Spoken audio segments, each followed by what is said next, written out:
Hi, my name is Taylor Sims, and I will be doing the Unit 5 discussion today. Um, so the first question is, describe a time when you felt like your behavior was shaped by things you weren't fully aware of, like unconscious thoughts and early life experiences. I would say I'm a very empathetic person due to my childhood, where my mother was often going through a depressive state and just being young, just trying to make her okay. I feel like it's just made me a very empathetic person. And then it says, are there patterns in your relationship or behaviors that might be connected to unresolved feelings? Yes, because when I was 6 years old, um, my parents got divorced and my mother kind of just wasn't really part of my life anymore. She didn't really have a part in raising me. Um, and I feel like that's really made me feel like everyone in my life is going to end up leaving eventually. Um, and I feel like that's kind of made me like a people pleaser, kind of trying to make it where, like, oh, if I do everything that they want me to, then they won't leave. Um, says, think of a time when you focused on personal growth or becoming your best self. Kind of when I was kind of young, like 19-ish, I realized that a lot of the time I was upset and feeling certain kinds of way because of other people, and I kind of realized that I can't always just base my mood off of how other people are acting or what they do to me.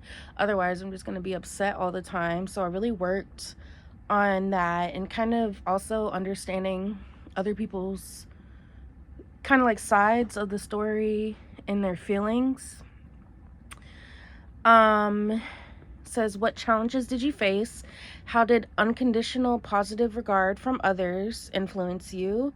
I would say that my dad helped me a lot. I would call him and discuss situations with him, and a lot of times he would be like a voice of reason, like, Taylor, is that really worth being mad about? Um, says, describe yourself using the big five personality traits. What traits stand out to you and how did they shape your daily life and interactions? I would say out of the five, agreeableness stands out. I would say unless I'm like really close to somebody, I'm not really gonna disagree with you. Cause I feel like my number one thing is I'm not gonna argue with anybody. A lot of times people will feel a certain way, and if you're like, well, I kind of don't feel that way, then I'm like, no, no. Like a lot of times people don't change their minds, and I just feel like I'm not gonna argue with you. And a lot of times I'll just like, okay, even though like I know that's not right or something, but I'm just not gonna argue with anybody. um, okay. Next question says, can you think of a time when someone acted in an unusual way? How did you decide if it was normal or abnormal? So when my father first passed away, my brother stayed up for days. And I thought that was kind of abnormal because me personally, I slept a lot. I was just like, if I'm asleep, I'm not crying, I'm not thinking about it. So I kind of thought that was abnormal, but then I just remembered like everyone deals with things their own way. Um, and kind of just like this is just how he's dealing with it. Um, the next question says, describe your experience with anxiety, either personal or through someone you know. What symptoms stood out and how did it impact daily life? Um, I have a tendency to just be really anxious. I have really bad anxiety. And I tend to get anxious about like really little things that are unimportant. And I would say it affects me because I'm not able to get good sleep and I'm not able to focus on things. Like my mind will kind of just be like racing a lot. Okay, the next question says, were there triggers or events that seemed to make it worse? If therapy was used, what techniques were helpful? And did any lifestyle changes make a difference? Um, I would say, like, when I know I have an exam coming up, especially in my science classes, I get really anxious. Um, or, like, if I know that I have something coming up that's important, even if it doesn't involve something for me to do, like studying, um, I just get really anxious. I'm not able to sleep. I have noticed that exercise does help a lot and make me a little less anxious. Um, Also, just talking to my fiance about why I'm anxious helps a lot. Just talking it through. Um, and the next question says, what lessons did you learn from dealing with anxiety, and how has this shaped your understanding of mental health? Um, I would say a lesson that I've learned is kind of everyone has different things that they get anxious about. There's some people who get anxious about things that I don't necessarily do. And it's kind of helped me understand that, like, everybody processes things differently. Everybody has different understandings of things, and everybody gets anxious about, like, different things. And pretty much everybody is different. Um, Okay, it says, talk about a time you or someone close to you experienced a mood disorder. What symptoms were noticeable, and how did it affect daily life and relationships?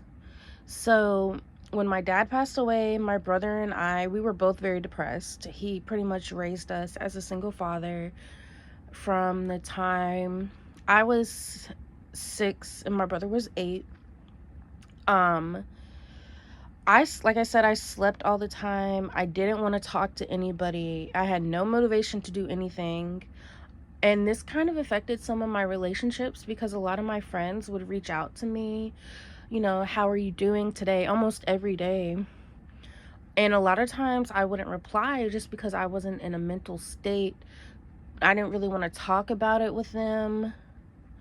Not specifically them personally. I just wasn't ready to speak about it with a lot of people.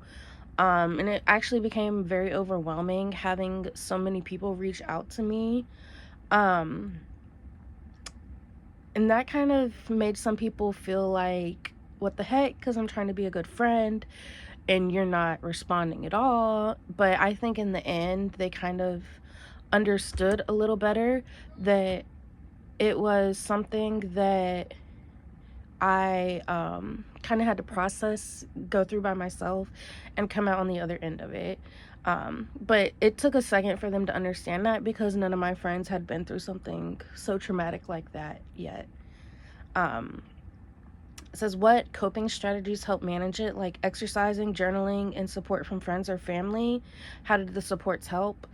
Journaling helped a lot just because I had a lot of feelings going through my mind, and I liked being able to just write stuff out just as it popped up in my mind. And it didn't have to be cohesive thoughts because nobody else was reading it. It was just whatever was coming up in my mind, just jotting it down really quick. Also, I would say talking to my fiance helped a lot, because he was with me pretty much the entire time. So kind of my bottled up thoughts and feelings I was able to express to him, and he also would like help me through the times when I would get like very upset, kind of just being there for me. Are there any strategies you use to prevent mood issues or manage stress? What practices help you maintain emotional health? I would say exercise is a great way. I know if I'm feeling very anxious or depressed, I can go on a walk, I can get out there and do some exercise, and I will come back feeling a lot better, a lot more clear-minded. And also journaling helps a lot too, because I feel like you could tell a piece of paper things that you don't have to worry if they're gonna judge you or if you said something crazy, or like really just your real, true, deep personal thoughts. So journaling is a great way for me to maintain my emotional health because I can write down things and I know nobody's gonna judge me or think less of me. So that was my discussion for Unit 5. Thank you.